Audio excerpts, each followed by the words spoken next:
Welcome back to my Formula 1 power rankings of the... Now we will rank the teams after the Austrian Grand Prix. In P10 is Alpine, who had actually a good quali and good race start in the case of Pierre Gasly. And Franco Colapinto was also in Q2. Gasly only went backwards after his good start, and I think he even said in the interview that he thought he had damage. Colapinto had a collision with Tsunoda, which was not his fault, and almost got Piastri out of the race, which was entirely his fault. Alpine had the worst race pace in Austria, you have to say again, and they not even have half the points of Sauber, who are P9 in the constructors. So you can only hope they have a big master plan for 2026. P9 is Aston Martin, who are kind of in a two-sided situation. Alonso is performing enormously since Imola, since the upgrades, scored big points again, while Lance Stroll drives almost anonymously. He always drives a forgettable race, he's so far off his teammate, and now they are equal on points. And with this perspective, I think Alonso could finish best of the rest still, even if Albon is like 30 points ahead, and Stroll maybe only can finish ahead of the Alpines, which is quite shocking. In P8 is Sauber, who got their first double points of the season. With Bortoletto's qualifying performance, Hülkenberg probably would have even finished P6 at least. Their tyre wear is actually really good, and if they continue like this, I think even P5 in the constructors is still possible. I think Williams is kind of 30 points ahead. This is still doable for the second half of the season.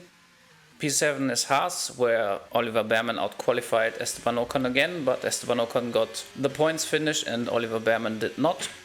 They are still a bit slow in qualifying. The race pace seems quite decent, but they need more consistency in the tight midfield battle if they want to continue to score points. P6 is VCAR, where Isaac Hadjar got a bit of bad luck. He said in the interview he got damaged like in the last third of the race, but he was clearly outperformed by Liam Lawson all weekend, who had his best performance of the season, got a P6. And if they start to perform both at the same weekend, they are also in shot for P5 in the constructors.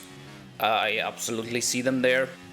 P5 currently in the constructors and in these rankings is Williams, who got a double DNF in Austria. Sainz didn't even start, and they seem to have lost all of their momentum. They have massive reliability issues, although the car seems fast because Albon was running in P6 when he retired. But right now P5 is not so comfortable anymore because they are only 19 points ahead of VCAR.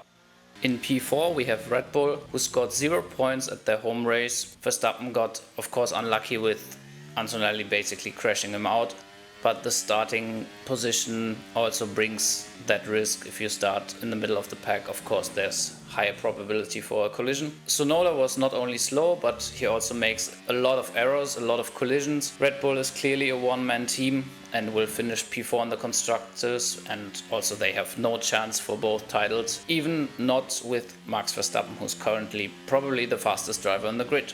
P3 is Mercedes, and after being dominant in Canada, they only were third fastest in Austria, and we don't even know where the Red Bull pace was because, the only fast car was not participating. Antonelli crashed into Verstappen, which was of course a rookie mistake. Russell only finished 5 seconds ahead of Lawson after the last race where they have been on top of the field. They are right now were only marginally above the midfield, which indicates that they are pretty inconsistent and they need to pick up consistency, understand the car and only get better from there.